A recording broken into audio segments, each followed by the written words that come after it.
What's going on, guys? I'm Tommy and I'm coming at you with another review. Today I'm going to be reviewing Jazwares Micro Galaxy Squadron Boonta Eve Classic Podracers from Episode 1 The Phantom Menace. With this year being the 25th anniversary of Episode 1 The Phantom Menace, all of our companies that create Star Wars toys and products have been kind of going ham with some never before seen Star Wars designs as far as products go. This definitely being one of them, with more of these obscure pod racers from the iconic pod race scene in the movie. This particular set, as you can see by the sticker on the front, is a Target exclusive in 2024. I found this at my local Target and it was on sale, so I figured why not pick it up. I've been kind of seeing it a few times and I've kind of passed up on it the last few times I saw it on sale this time and figured I shouldn't waste the opportunity. This is an exclusive release, so it's not any sort of packaging that is consistent with any sort of class of starfighter or ship,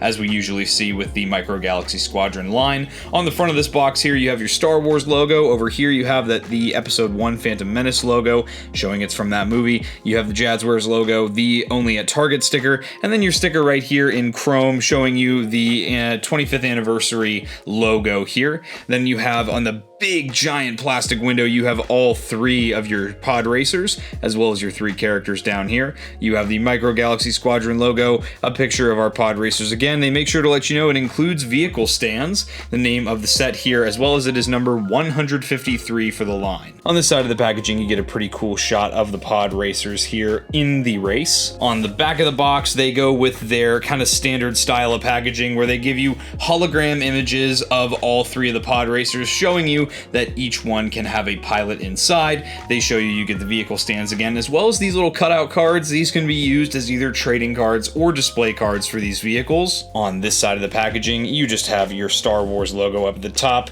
On the bottom of the packaging, you've got some of your legalese. Please, guys, don't feed these to your babies if you can help it. And then on the top here, you have the Star Wars and Micro Galaxy Squadron logos with part of that window to let that light in. Aside from that, that's pretty much it for the packaging, so let's get this opened and check these out. Alright guys, here is everything out of the box. Before we take a look at the vehicles, let's first take a look at their respective pilots. So in true Micro Galaxy Squadron fashion, you have a little separate container almost that has your characters as well as their names down at the bottom. You get Sebulba, Gasgano, and Dud Bolt. We've already gotten Sebulba and his pod racer in the line before. I think it was a Walmart exclusive set, so to get him again was kind of what stopped me from buying this set already, but eventually I did cave with Gasgano and Dud Bolt making their debuts in the Micro Galaxy Squadron line. On the back, as they usually do, they give you these little illustrations of the characters on a blue grid background. Taking a look at Sebulba first, it looks like he is done in a brown sculpt with some tan paint and a little bit of almost like a grayish blue on there as well, maybe just a hue of it. Some very nice sculpted detail here. I think they've gotten all of his details down really well.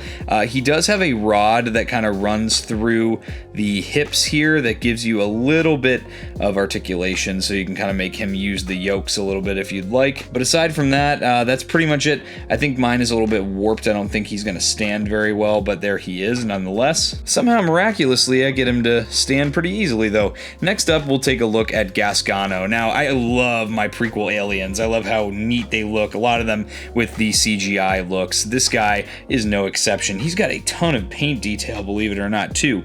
Looks like he's a base, like a light blue sculpt, a little bit of an almost teal color. He's got some dark gray paint, some little almost kind of fleshy toned color paint down at the feet, as well as a little bit of a more pale tone for that neck. He's got some black for the glasses here, and he's also got some other paint applications on the back side of him as well. Very detailed for such a small figure. This guy is more accustomed to what we're used to in this line, where you have the rod that runs through the shoulders. It's going to give a 360-degree swivel to all four of those arms, and he does also have a rod that runs through the hips, acts like a hinge joint, and that lets him sit inside of the pod racer. Setting him down, he also stands very nicely, which again surprises me. Now we move on to Dud Bolt here. This guy is another really cool one. I love love that they took so much effort to sculpt these characters so well. Deadbolt looks like he's got some nice gray sculpt here with some brown paint applications as well as some yellowy paint applications for that suit, and he has a little bit of printing in a darker color like a gray, maybe for some symbols that are on the arms. He's got some paint for the kind of swordfish teeth hanging out here, and he's got some silver for his goggles too. This guy's got some great paint details, and he's also got a very similar articulation scheme to most other figures in this line. He has that rod that runs through the shoulders, and that's going to give you a 360-degree swivel. However, it is going to get caught up on those teeth a little bit. And then also he has a rod that runs through the hips, acts as a hinge joint, so you can get him to sit inside of the Podracer as well. And even with that top heavy nose there, he can still stand up as well. So taking a look at our Podracers, I do just want to point out as well, they do come with identical flight stands. So these flight stands are all exactly the same, and they are interchangeable from Podracer to Podracer. Very clever way Jazwares went about getting these together. It was very smart to give them all exactly the same design. Taking a look first at Sebulba's Podracer. So we've already seen this once in the line. I'm pretty sure there's nothing new here. I will do a comparison later in the review so you can see. This one, the only difference is it's got a little bit of different deco, a little bit of kind of carbon scoring and damage up on the front here, done most notably in that black and silver paint application. It's done up on the top as well as kind of in the nooks and crannies on the sides and front here. This would probably be a version of this Podracer from a bit later in the race if you wanted to do photography for a bit later in the Boonta Eve Classic. The pod itself looks awesome. I love the shape here. I think it was very clever that they did clear plastic for all these different odds and ends and rods going through here to connect to the kind of ends of the pod that lead to the wiring. I think it was very, very smart decision there. It keeps it from breaking and being so fragile. You've got a lot of great paint application. Again, more of that weathering towards the back of the pod here, towards the thrusters, I guess we'll call them. It's got a really nicely detailed seating area. I love what they've done with it. And again, just lots and lots of paint detail, mostly silver and black, and then some orange in certain places as well. I love the little energy beam that is kind of between here. You'll notice that on either end of this energy beam, this goes for all the Podracers, there is a ball joint so that you can get a little bit of movement out of that. And there are ball joints at both ends of these rods here. So you have one that connects to the front ends here, and then one that connects more to where the pilot is going to sit. Those can all be moved individually so that you can get some really nice posing. You can make it look like these are actively in the race, moving around, getting different poses, turns, whatever. I love how it works. It works very flawlessly, and it feels very sturdy. I don't feel like this is gonna, flop around or sag over time. Everything is connected very firmly. And again, just showing off all of the paint detail, and I just have to give Jazwares credit, as I always do, for the washes and the weathering and the panel lining that they do to all their vehicles. It just really helps bring out that detail. Taking a look at Gasgano's Podracer here, this one's really cool. You got almost like a sneaker look to the pod itself. Reminds me a lot of a Converse shoe for some reason. He's got some really nice detail. I love these kind of side characters vehicles because you just get so much extra detail with them that you're used to the main character designs for the ships. It's cool to see some side characters designs, especially with how beautiful the designs are in the Phantom Menace. Looking at the pods here, obviously these are going to be the big focus of this particular pod because that's Gasgano's big thing is, his thrusters up here. These look awesome. They're weathered very, very well. I love the printing for the symbols. I love the paint work that's been done. The panel lining, especially on these front green ends here, look fantastic. They've just done a lot of really, really good work. And again, you kind of see that clear plastic they did with Sebulba's again here. Very, very cleverly done. I almost didn't notice it, on my first glance here, taking it out of the box. You have that same system with those ball joints. You can see how much I can move this around and how much I can move these around as well. You actually have ball joints. This is super cool. These are ball joints, kind of barbell, I should say, up at the top here. So you can move this all around. You can get so much range here. I mean, just look at the dynamic posing of this he's making a huge, very dramatic turn. You can have this very, very nicely posed. Look at that. Very, very cool. mid-flight, mid-race, these look great. It really adds so much dynamic to these little pod racers that I feel like otherwise I wouldn't care too much about them without all of this extra movement they give you. And finally, we'll take Dud Bolts here. Dud Bolts is super, super cool. I love the asymmetric look to the pod itself down here. I love this big cylinder on the side. Lots of blues and reds mixed in with, it's almost like a steampunk look. That's like kind of the best way, very industrial, the best way to describe this one. It's not as sleek, it's very boxy. And again, I like that not all the pods look the same. It's very, very nice. And again, the dark wash, the extremely dark panel lining looks great on this ship, really helps it pop on top of the very vibrant colors. And you can see that those vibrant colors kind of play out onto the fronts of the pod here, and you have different colors. So you have a blue and red scheme in the back here and a very different scheme up front. You get just a hodgepodge of like an army green, you've got lime green, yellow, orange, pink, red, all kinds of different colors here. I love these little claws at the front. I love the fronts here.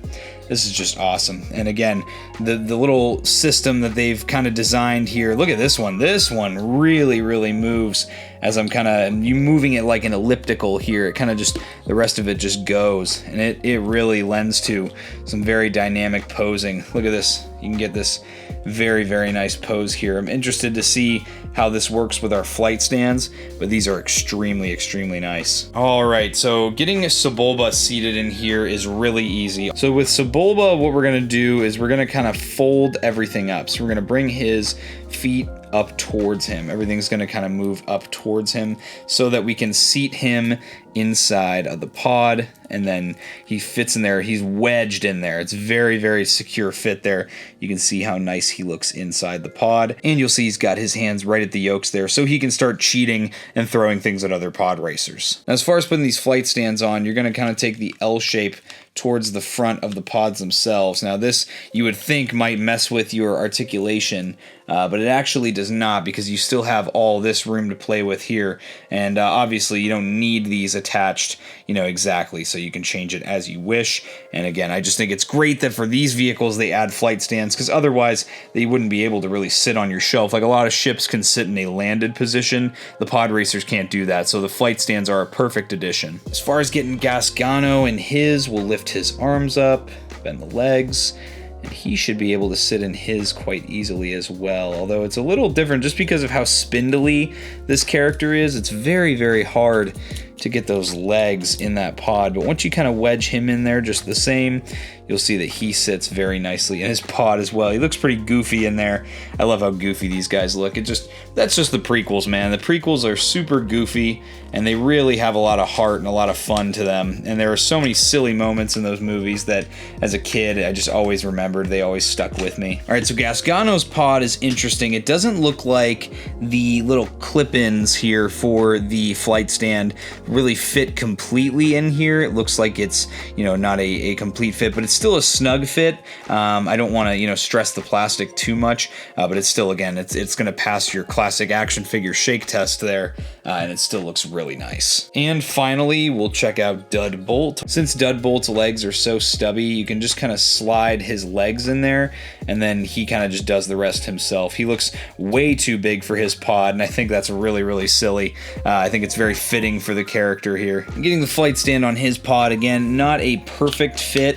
It doesn't look like the clips go all the way in, but there's nothing wrong with that. It's still a very firm, secure fit. I'm not worried that it's going to fall off the stand or anything like that. And then real quick, to show you a comparison, in my right hand I have our Sebulba pod that we're reviewing today, and in my left hand I have the one that came out with the Sebulba and Anakin 2-pack. There's actually a lot more painted detail on this newer one, and originally I was going to just keep on display this one, this clean one, but now that I'm looking at just how much more paint application there is to the thrusters here, just how much more of a wash everything has, I'm really thinking I changed my mind here. I'm going to go with the dirtier, more battle damaged look for Sebulba's pod. It is definitely an upgrade over the existing one, and I definitely think that it's worth picking up. And here are how the Gasgano and Dud Bolt pod racers kind of scale up with the Anakin Skywalker pod racer. You'll see they're both much larger, and they look really, really good together. I think that they scale really really nicely. But all in all, guys, this is a super fun set. I think it's definitely worth picking up, especially since I picked it up on sale at Target. I think it's even more worth it. Another absolute hit from Jazwares with the set. Again, I was worried that I'd be a little underwhelmed with the Sebulba pod, but in my opinion, it is such an upgraded with that paint and extra weathering as opposed to the original release. I'm very happy with this purchase. With that being said, guys, I hope you enjoyed this review. If you did and you're not yet subscribed, subscribe to Blitz Transmissions. I've got awesome Star Wars content coming out all the time. Make sure to check out my social media, all of which is linked in the description below. That's going to be all for this review, guys. I'll catch you for the next one, and may the Force be with you.